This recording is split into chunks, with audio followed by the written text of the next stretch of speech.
Dramati bakubise hit niyo mpamvu murimo murisetsa. Dramati akubise indirimbo ubundi hit ni yaso ni ya nyoko nta muntu utemerewe gukora hit. Ibyo nibyo bikubabaza. Ukuntu hit imeze banda ukuntu hit imeze. Hit ikwiriye abantu bose kuko kuburi talented urabivukana ntago ari ibintu ujya ku ishuri kwiga. Ubuse wigeze umbona ku Nyundo kandi mwibutse ko iminsi yose idahora ari Sunday umuntu ngo abantu 700 ujye bagira bro. Jewe umva rero nibyo dushaka kukwereka urugero n'urwo nguru. Hanyuma hit umuntu ashobora kuyikora igakunda ujya kuri live as long as you're talented. Anytime wakora ikintu cya dance ikintu ugomba kubahira umuntu wabikoze mbere. Uzi ko Fizo meni yakoze indirimbo ivuga ngo munyanawe njyewe ngisimbuka mani mu masho buri aba Fizo na ba Debeni nagiye mu konseri yabo nabuze amafaranga yo kwishyura. Ngiye kukure kubanza uvuge ngiye kububahana abantu batomo ngiye kukure bakoze mbere n'abatange n'abikiniki. Ngiye kukure kubanza uvuge ariko unyemerere n'uceceka mvuge respect ku mazina yabo. Nyine ntukabashyire mu tuntu dutoya. Vuge nujya kubavuga ujye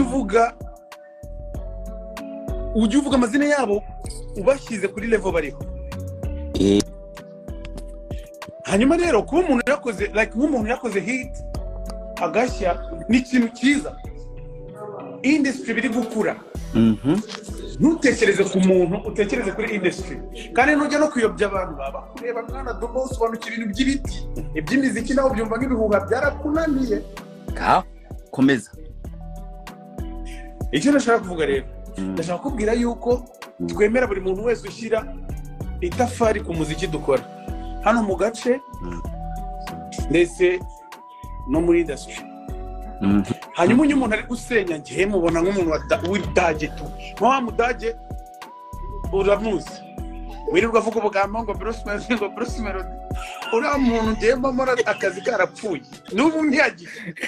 Abanyarwanda banze kumwumva nta jambo afite avuga kubera ko arimo arakubona arebe cyane dore nuko mbangaragara yo hahi ndi mu karere k'ibiyaga bigari dore nako kunywa kanje bina tonic urumva nahatwika tugaflexinga urumva man mureke twubaka umuziki mureke kuzanamo kuko buteka ubwanyu ntazana bwakuye mureke tubyubake bikure. Good night Dumba. Reka nkubwire rero ngusobanure. Mbaza mbere ko ngiye kukubwira ngewe ugende n'uburi live right narangiye. Niba njyewe numva ko Fizo ashaka ko tumwubaha ntabwo yakabaye abona muri iyi time Dramati abonye kuriya ntiyamupostinze nta hantu yamushyigikiye indirimbo isohotse ariko Dramati akoze ikosa katwemere ko yari ikosa kubera ngiye sinemera ko ari nikosa. Ngiye ntabwo nemera ko Dramati ibintu yavuze ari ikosa. Buri muntu wese agira point of view ye ntabwo mwebwe ari mwe mufite point of view mwe. Exactly. Nakure turavuga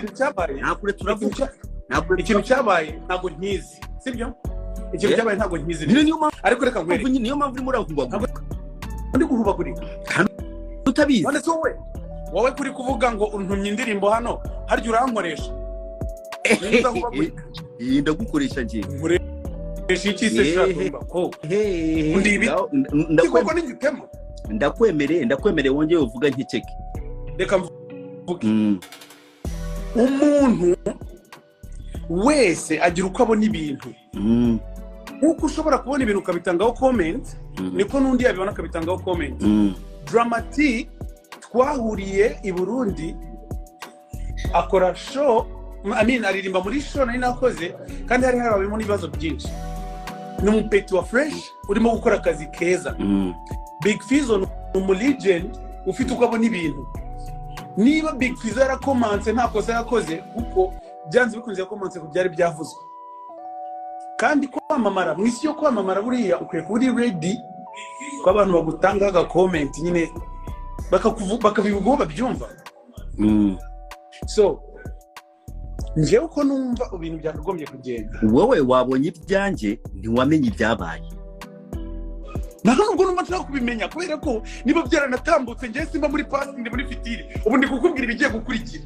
Bruce uri gicucu uri ikigoryi umuntu ariko Dumba ntabwo warezwe neza. Nta Dumba ntabwo yarezwe. Uko Dumba tukana imbere y'imbaga y'abantu. Njye ndabyemera. Ariko rero kamaze nkubwira Fizzo nk'umuntu w'umuregenti ntabwo ashobora kugenda ku mbuga kandi n'umwana uwo Dramati yavuye kwa Fizzo by the way. Indirimbo iragize kubera nk'ubu ngubu biragaragara ko abantu benshi babonaga ko Dramati atwitse. Ino minsi biragoye kugira ngo abantu babone miliyoni zigere. Dramati niwo wenyine ino minsi yakubise Dramati na Chris Easy. Rero Fizzo avuze muri uwo mwanya we nk'umuregenti aduha urubuga rwo kuvuga tukavuga ko afite ishari.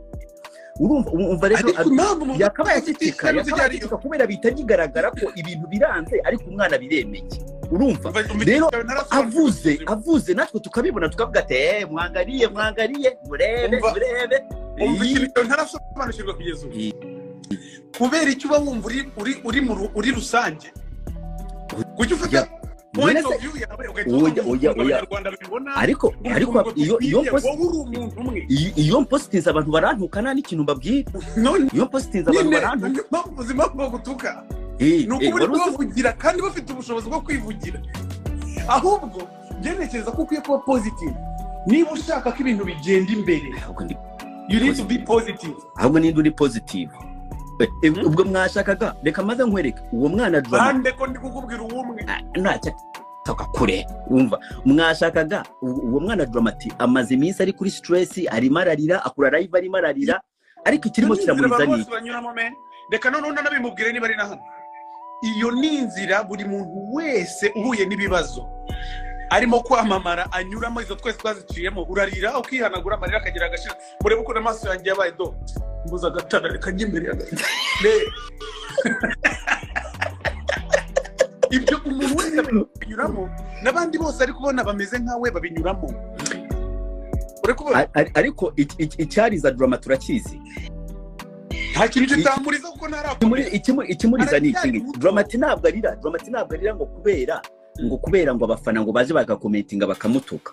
Impamvu arira nuko abarimo aravuga ati kwera umuntu twari kumwe muri Bantu Boy niwe arimo kandi noneho harimo aranteza abafana umuntu ari kumwe nawe arimo aranteza abafana noneho nanjye niko mbibona nanjye point of view yanjye nkavuga ati wa mugani Dramati ntabwo ashobora kurira ngo kubera ngo abafana Dramati arimo ararira kubera abona cya Fizzo cyiza hariya gatangira kumanya gatangira kumuteza abafana uretse na Jesus bavuga ko ari umwana w'Imana na Joriji Baneti wo mu gitabo cy'imigani oya wenyine byihorere buri muhakanyi niba none wemera Dumba uziko numva nakubaza ubona umusatsi wawe waragiye he n'Imana idakora ese wowe ko waretse gym byagenze gute gym ze ko yakozwe n'abantu turi kuvuga ku Mana umusatsi wawe wagiye hiyo nyazamwe nande n'Imana idakora Bruce ndashaka ko twereka abantu ukureho ishati nkureho iboro y'umusatsi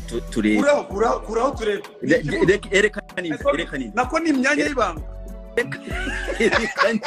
erekana Dumba tujye kuvuga ibintu ngurusha na Samarenga undushiki nako navuga reba tujye kuvuga ibintu ngurusha nagira ngo nanjye tugiye kuvuga ibintu ngurusha nagira gutya ngo oye ibyo ngibyo iyo ugiye kuri toilette birashira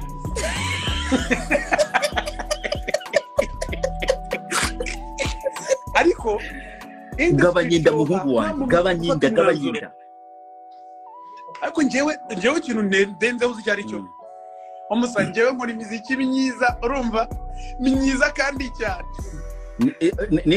n'itatu heruka yari myiza cyane ko nta n'umugira wowe nta n'ukuri ku rwego wo kujaginga umuziki n'umwe uzi ikintu ukora imiziki itatu heruka yari myiza uzi ko ukora ikintu kiri munsi ya playback wowe ikintu ukora ni ugufata ibintu abantu baririmbye ukabyifotorezaho uri kuzunguza iminwa none utekereza ko icyo kintu ubu muri gati ubushobozi bwo kujaginga umuntu wagiye muri studio naho ngaho ikibazo cyabereye wowe ntabwo turicara muri studio nka kwandikira indirimbo vuga umurongo wanditse ndetse nkubaza n'abasani bawe kwanza mboneye ubundi tonalite yagiye he mwapfuye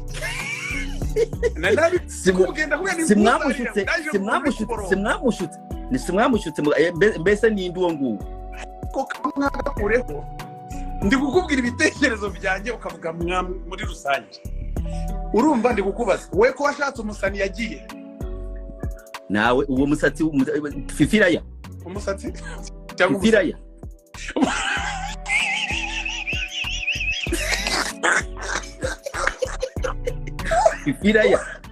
Fifiraya ntabwo ariko se Bruce Melody nababwiye ko ejo bundi nababwiye ngo ngiye kuza kuri no mihanda buri muntu uzongera kugaruka live buri muntu uzongera kujya ku mihanda kuvuga tujye kujya twihurira dukora tuvugane tureba n'amaso ku maso mbwira Fifiraya ageze he indirimbo ahore gukora ni nziza mbere yo kujya ntabwo ari nziza ndirimbo iyi iriya Rikasto ntabwo ari nziza warayishinze Rikasto cyangwa indirimbo cyangwa Rikasto